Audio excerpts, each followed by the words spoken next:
Students, welcome back in lecture 2 of history, chapter 1 from class 7. In previous lecture, I have told you about medieval history and few points were left, so we will continue this.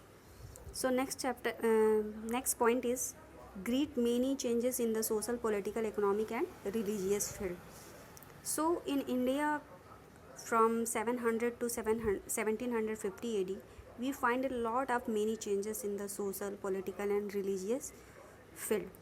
And for example, in political field, many political groups were rises, and many groups of people like the Rajput, the Marathas, the Sikhs, the Jats and the Kshatriyas try to become a politically importance, and they want to create supremacy with each other, and they have created many political groups also. In social field, we have seen many changes rises that time, like caste system. That time society was divided into many castes, and they followed caste system like Brahman, Kshatriya, Vaishya, Shudra.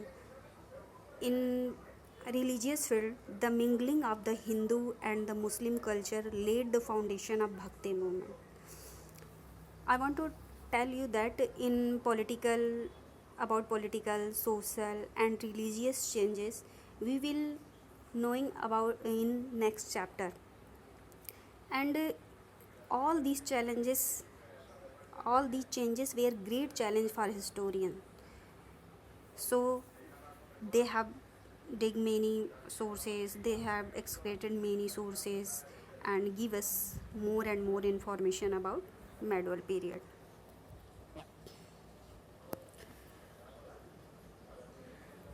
This period also saw a lot of progress in the economic field also, and all of you knowing that in ancient period, when agriculture was invented, that time people knowing how to cultivate many type of crops. For this purpose they cleared many forests, and this duration many advancement in technology also, like Persian wheels which help us in irrigation and spinning, and that brought many changes in economic field. In India, many new foods and beverages also come, and that change our life also. For example, corn, potato, chili, tea, coffee, and they brought many new ideas also. Many great empires many great empires rises during, they flourished their power, like Cholas, Khiljis, the Tughlaqs, and the Mughals.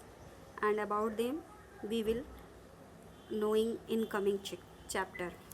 Next point is historical sources. All of you knowing that historical sources are what were the historical sources. I hope you all of read about historical sources in class 6. But in this class we will also discuss about historical sources, and historical sources which help us a lot in drawing a clear picture of this period. With the help of historical sources, we can draw a image, we can draw a clear picture of this period. So they are divided into two types. First is archaeological sources, second is literary sources. What is archaeological sources? Everything which we found in the excavation is called archaeological source, and they are direct evidence. Human being cannot change in archaeological sources. Archaeological sources are divided into four parts, like monuments, inscriptions, numismatics, or coins. Sorry, in this chapter only three things have tell us about the archaeological sources, but in the class 6 you have read that archaeological sources were divided into four types. So first is ancient buildings, means we can say that monuments buildings which have historical importance are called monuments. And buildings ancient building also give us a lot of information about that period, about the king of that period, their social, political and economic conditions, their achievements also. In ancient buildings we can include temples, that is for example Khajuraho, Bhubaneswar, Konark, Mount Abu, Moscow, that is Jama Masjid, Moti Masjid, etc. Forts, Red Fort, Tughlaqabad Fort, Chittor Fort, Agra Fort, Gwalior Fort, and pillars like Qutub Minar, palaces, Jaisalmer, Jodhpur, etc. give us a lot of information about that period. So we can say that these buildings are a valuable source to knowing the history. Next point is inscriptions. Inscriptions means written records engraved on the rocks, caves, walls, pillars, temples, and copper plates also, and give us important information about different except of the early medieval period. And these inscriptions provide us authentic information about important events, important dates, the personal qualities of the rulers, the mutual relation of different rulers, about the specimens of the art and the administrative measures. So, inscription is also a valuable source. Next point is coins.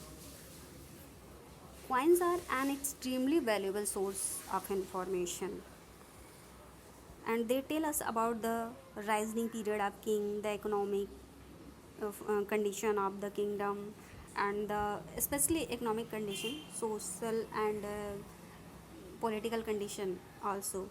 And many coins on the many coins mention many picture of kings and queens, dates, many other marks which give us a lot of information. Some coins give us information about certain important historical events also, and undoubtedly some information can be gained from them about the economic condition of the country. Next point, literary source. It is clear. Archaeological sources. So we will talk about the literary sources. In the literary sources includes autobiographies, chronicles, documents, etc.